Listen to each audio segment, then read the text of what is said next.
开始买美股要准备多少钱？如何选择最安全的券商？刚入门该投资哪一种股票呢？嗨，我是小胖，你也可以叫我小邦。我知道美股刚入门都会遇到一大堆的疑难杂症，因为我自己也曾经是新手过。不用担心，这集会跟你分享我过去的真实经验，帮助你无痛进入到美股市场，所以一定要看到最后哦。关于这个问题，可以分成2个层面来讨论。首先，第一个层面是你自己的经济状况。如果你还只是一个大学生或刚出社会，手上可能没有那么多闲钱，那几千块美金可能就是你的极限了。这没有关系，慢慢来就好。但是如果你已经出社会，甚至已经工作好多年，手上有一些闲钱了，那我会建议准备至少10万块台币以上。这样说是因为，如果用海外券商，一开始你会需要把台币换成美金，然后再把这笔美金汇到海外的券商账户里面，这个就是所谓的入金。电汇的过程当中，中间行就会跟你收台币1000块左右的电汇费，所以汇款的金额越高，手续费的占比就越小。举个例子，假设今天你只汇1万块台币，电汇费1000块，等于是你光是入金就花掉10%的成本。但如果你汇10万块台币，那手续费就只占1%。不过当然啦，入金之后你没有必要一口气把所有资金砸进去，你可以分批进场，边学边做，同时分散风险。像我一开始是入金15万台币，但是入金之后我并没有马上把这个15万马上投入到股市里面，我是分批进场，所以也不用担心说一次放那么多钱进去，感觉好像很危险。新手在挑选券商的时候要注意的最重要的就2件事情。第一就是安全性，你的钱放在这家券商拿不拿得回来，所以国内付委托一定要找合法的，海外券商你一定要去确认它是不是美国金融业管理局 FINRA 或者是 SIPC 的成员，只要是的话就代表你的资金是有受到保障的。那你可能会问，把钱放在国内是不是比较安全？把钱放在海外券商会不会比较不安全？其实海外比较常见的几个券商有 First Trade 第一证券、嘉信证券，还有 IB盈透证券等等。这些券商的规模跟年纪其实并不比台湾的券商还小，甚至有些公司已经在美股上市了。论安全性的话，我认为这些美国的券商的安全性并不会比台湾的券商还要低，只是钱放在比较远的地方，可能会让你比较没有安全感。但理性想一想就会知道，海外券商其实没有你想象中的这么危险。第二是手续费，虽然说用海外券商要把钱汇到国外，会有一笔大概台币1000块左右的电汇费，但是在交易上，现在这些海外券商大部分都不会跟你收交易手续费了。不过付委托，大部分的国内券商还是会跟你收手续费。如果你交易比较频繁，例如说1周买卖5次以上，那你的手续费成本可能就比较划不来。所以在挑选券商的时候，确认好安全性跟手续费这2件事情是你可以接受的，那就可以去开户了。像我自己当时就是不想要有任何的交易手续费，然后我也确认过美国的券商是 SIPC 的会员，所以我就马上开了 First Trade 的账户。还真没有所谓比较适合新手的股票不过如果你刚开始投资美股，对于整个美国市场还不是那么熟悉的话，你可以先从一些比较稳定的业务模式比较简单的，或者是你有听过的大公司开始入手。像是大型蓝筹股通常财务状况都还不错，市占率也蛮高的。举例来说，像是苹果、微软、Amazon、Nvidia 这些都是好公司。或者是你也可以从日常生活中听过的公司下手，因为你一定知道这些公司在做什么，在卖什么东西。例如说像是可口可乐、星巴克、麦当劳、娇生、雅诗兰黛等等，这些也是很大型老牌，而且在市场上有一定声量的稳健的好公司。不过这些当然都不是投资推荐啦，就像我刚刚说的，其实并没有所谓的适合新手的股票，只有适合你的股票。这些我刚刚说的公司都是你可能听过的公司，不用特别花时间去研究，你就大概知道这间公司到底在做什么。但是这并不代表你适合投资这些公司，也不代表你买这些公司一定会获利。我只是提供给你一些灵感，给你参考而已。最重要的还是要去深入了解公司，然后做好风险控制，包括分散投资跟资金配置。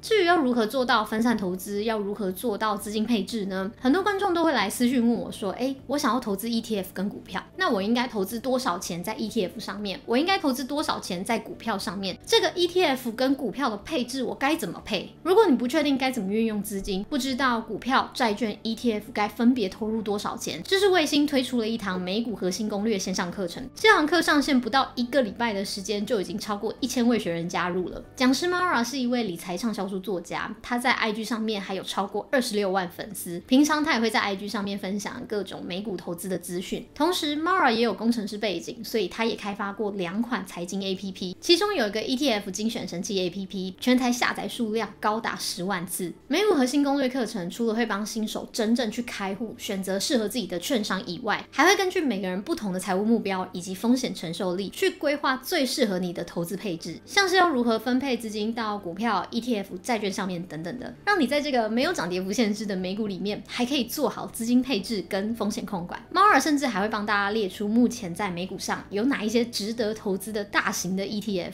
让对美国市场还不是那么熟悉的新手学员可以快速理解现在美股里面有哪一些不错的 ETF。 另外前几天跟猫耳聊了一下，他也有跟我分享他最近看好的股票。我现在比较大的部位是在辉达因为我还是觉得 AI 的趋势其实是刚发生而已，那我不觉得它会在最近几年就马上终止。几大科技的巨头辉达的客户嘛，像 Google、Amazon 等等，他们有一些云端的伺服的中心，他们的资本支出我觉得在2025年的话理论上应该是不会减少，会继续增加。扩建厂房然后买晶片这一块还是会持续的加入这个 AI 的加速的军备竞赛。辉达在这个市占率上面是高达80%，目前没有看到任何的厂商就是可以跟它做竞争，所以我还是非常看好辉达这一块。课程连结我已经放在下面的资讯栏了，12月15号之前购买还有低于4折的优惠，结账的时候输入我的专属优惠码 CHOPIN350， 还可以再折350块哦。如果你有买过知识卫星的课程，你就会知道知识卫星的课程会一直涨价，每过几天就涨价一点，每过几天就涨价一点，所以越早买越划算哦。尤其是趁现在还有低于4折的优惠，赶快手刀去买吧。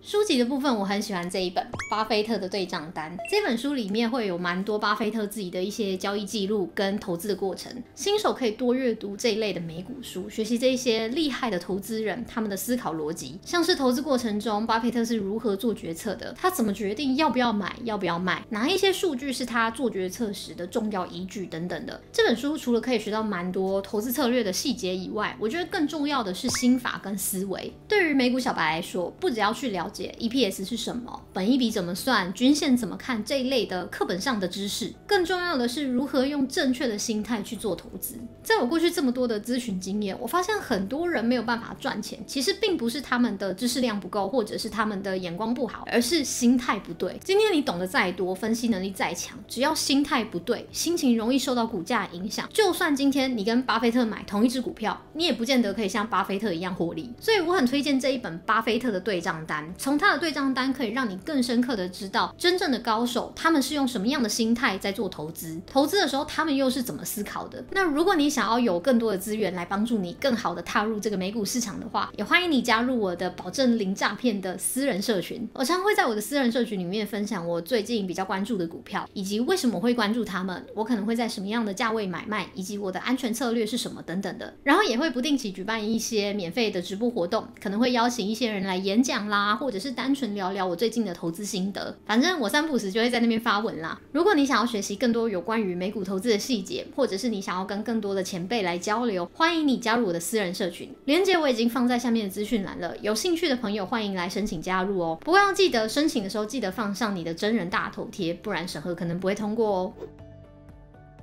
关于税务的部分，美股只有2个时间点要缴税。第一个时间点就是有获利的时候，身为台湾人的我们呢，在美股上面有赚到钱，有已实现获利，也就是你真正把股票卖掉的那个实现获利，就是一种海外收入，因为这笔钱是从国外赚到的嘛。而台湾税法有个东西叫做个人基本所得额，这个基本所得额里面有很多的项目，那海外收入就是这个基本所得额里面的其中一个项目。以前基本所得额的免税额是670万，现在是750万，也就是说，如果你其他的基本所得项目都是0的情况下，你一年最多可以有750万的海外收入是不用缴税的，但超过100万你就要去申报，超过750万才要缴税。所以理论上，如果你在美股上面没有实际赚到750万，根本就没有缴税的问题。当然，这个前提是你的其他基本所得里面的项目都是0的状况下。不过我还是要声明，我不是专业的税务人员，以上只是提供给你我个人的观点，给你参考。详细资讯讯或者是任何问题，还是建议你去请教专业的税务人员会比较好。再来第二个时间点就是领股利的时候，如果你投资的股票有发股息，那你就要缴30% 的税给美国政府。不过你不需要亲自去缴这一笔30%的税去给美国政府，券商会先帮你扣缴。比如说，假设今天你投资的 A 股票发放股利100块，券商就会先帮你扣掉30元缴给美国政府，最后只会发给你剩下的70块。有些人就曾经问我说，肖邦，你会因为这个这么重的30%的股息税，就不会去买那种发放股利的股票吗？会不会因为这个这么重的税就影响到你的选股啊？老实说，还真的不会，有3个原因啦。第一个原因是我比较在意一间公司有没有成长性，成长性高，股价上升的空间才会大。从股价赚价差会比赚股利来得更快。所以在选股的时候，我只会注意这间公司有没有成长潜力。如果它很有成长潜力，但是没有发股利，那我觉得没有关系。但如果它很有成长潜力，又刚好有在发股利，那我就把它当作是一个 bonus。所以有没有发股利这件事情对我来说好像没有那么的重要。第二个原因是很多很好的美股公司其实他们都没有在发股利，与其把这些股利发出去给股东，不如把这些钱好好留在公司内部，好好的运用，去创造更多的收入，让公司越来越好，股价自然就会越来越高。我觉得这个才是比较好的做法。第3个原因比较好笑，因为我觉得扣缴对我来说没有什么感觉，人通常会在把钱吐出去的时候才会心比较痛嘛，但这种扣缴是券商已经先把我的钱扣下来了，我只拿到剩下的70%，所以这笔钱就不是我先拿到然后再付出去给政府，所以对我来说好像比较没有什么感觉。也没有人也跟我一样对于这个30%的股息税没有什么感觉的，在下面留言。 OK， 如果这集影片有帮助到你的话，记得帮我按个赞。那如果你不想错过我未来的内容，也要记得来订阅我，并且开小铃铛。我们下集影片见，拜拜。